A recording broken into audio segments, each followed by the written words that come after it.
Et toujours au chapitre automobile, voilà une initiative qui permet de développer le covoiturage. À la frontière entre la France et la Suisse, une voie est désormais réservée aux véhicules qui comportent au moins 2 passagers. Elle permet d'éviter les très longues files d'attente et pourquoi pas inciter les automobilistes à changer de comportement. Denis Sébastien, Philippe Fivet.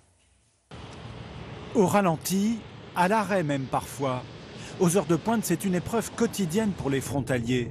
20 000 véhicules passent ici chaque jour, des Français pour la plupart, qui vont travailler en Suisse. Mais désormais, il y a un moyen d'éviter ce bouchon, être au moins 2 personnes à bord de sa voiture. Sur 1 kilomètre, une voie est réservée aux covoitureurs. On en profite, là on arrive à être 2 ensemble, donc c'est... On est déjà en retard et du coup on a gagné du temps. Donc, ouais, non, c'est vraiment super. On espère que tous ceux qui font la queue vont se décider enfin à prendre quelqu'un avec eux. Bonjour. 6 heures du matin, ces 2 automobilistes se mettent en route. Ils habitent en Haute-Savoie et travaillent tous les 2 sur Genève. C'est toujours bien chargé comme ça le matin. Pas d'inquiétude, ils seront à l'heure et bonus offert par l'autoroute pour les récompenser. Ils paieront moins cher leur abonnement mensuel de télépéage. On a une réduction de 5 € sur notre péage et en plus on a la facilité de prendre cette voie qui nous fait quand même gagner tous les bouchons de droite qui peuvent être très très importants.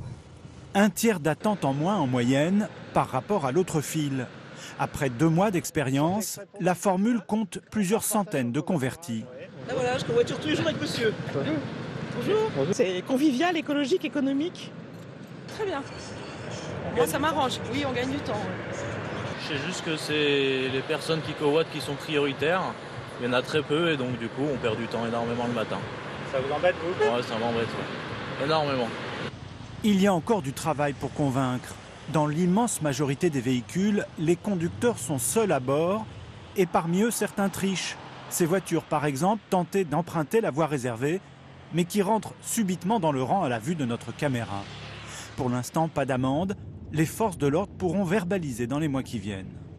C'est effectivement une contravention de 22 € pour quelqu'un qui utilise cette voie de covoiturage seul dans sa voiture, alors qu'il est bien spécifié qu'il faut être au moins 2. Le soir, même dispositif dans le sens du retour de la Suisse vers la France. L'expérience doit durer 1 an. Elle pourrait être étendue si elle s'avère concluante.